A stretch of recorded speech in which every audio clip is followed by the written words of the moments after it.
Okay, we're back. This is part 5 of Rookie of the Year training. We're calling this the Cowboy Chords. All of these have been Cowboy Chords, we lovingly call them. So today we're going to learn the last two, and we're going to learn a C and an F chord family. With that C chord, that gives you all of the shapes of what's called the cage system, which you'll learn later on. And with the F, then now you have all the musical alphabet in chords. A, B, C, D, E, F, and G.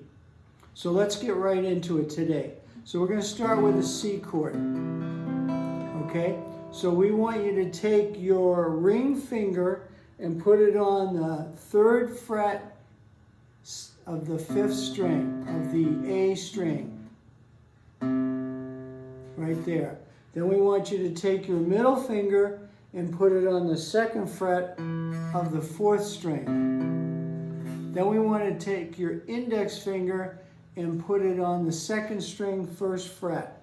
And then I want you to strum from the 5th string down. This, by the way, the 5th string, that note you're pressing is a C, so that's now the root of that.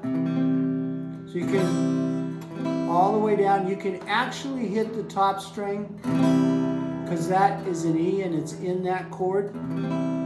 But it sounds better if you start from the C note, the 5th fret, and go down. Okay, now keep your fingers planted exactly in the same place. Take your pinky finger and put it on the G string on the 3rd fret and press that down. And again, strum from the 5th string. That is a C7, C dominant 7 chord. Okay, now take that back off again. Lift up your index finger and strum from the 5th string down. That's a very pretty chord. That's a C major 7. C major chords or major chords are used a lot in jazz. So that's a C major 7 or C major 7 chords. Okay? Now, I'm going to show you one other C.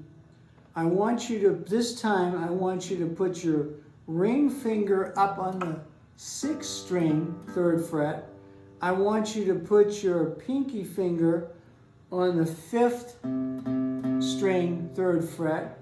I want you to put your middle finger back where it was on the D string, 2nd fret, and your index finger back on where it was on the B string, 1st fret. That chord is a C chord with a G in the bass.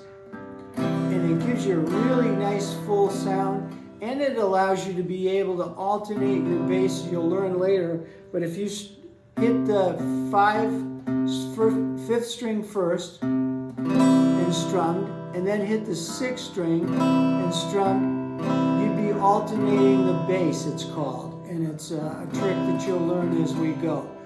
But the reason I wanted to show you this beautiful chord that I love is that if you then take these 3 fingers and drop them all down one string, okay, and kind of lay down your pinky finger so it's covering 2 strings, you now have an F chord. And I'm going to show you other F chords too, but this is an easy one because you can go from the C to the F pretty simple with just a simple move. And if you can't cover those bottom 2 strings, if you can only cover 1 string, that's okay. Just don't hit that bottom string. Just hit the 4 strings where your fingers are. Okay? So we'll back off that for a second. We'll show you the simple F chord first. Okay? So if you take your index finger and you try to cover those 2 strings, the B string and the E string, then take your middle finger and put it on the G string, 2nd fret, and put your ring finger on the D string, 3rd fret, and strum from there down. You have an F chord. And actually, if you can't yet cover 2 strings at one time, just cover the D string, the G string, and the B string, but just play those notes. Remember, you only need 3 notes to make a chord. So that is an F chord. And if you cover both of them, it's an F chord. Now, if you play all of the strings from the 4th string down to the 1st string, the E, that's an F major 7. And that's a pretty chord like that, C major 7. Okay? So that's a legitimate chord. It sounds good in a lot of songs. You'll see it. Okay? So now we want to try to do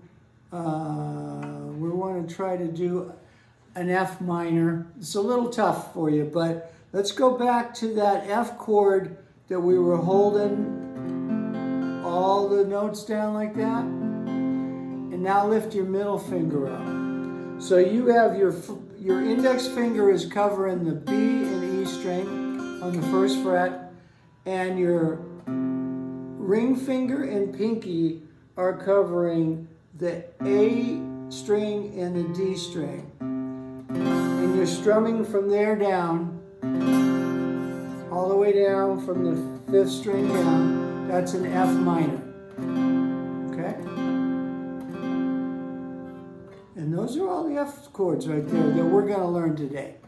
Okay, there's F7s and other ones, but we're not going to learn that today. Okay, so now what you want to do, like you have done in the past, is you want to practice changing from one chord to another. So let's add a G chord to this. You learned a G chord. So if you play a C, an F, and a G, you now have a 1-4-5 progression in the key of C. And today we want to have you do a 3 down strum pattern. It's called a 3/4 time. It's kind of like a waltz time, okay? So you're going to go 1, 2, 3, 1, 2, 3, 1, 2, 3, 1, 2, 3, 1, 2, 3, 1, 2, 3, 1, 2, 3, 1, 2, 3. So just keep practicing that. I'm going to see you in the next video. I'm going to make a short little summary of all the things you learned and what you can do with it, okay? And teach you some other quick little tricks too. So stand by. See you in the next video.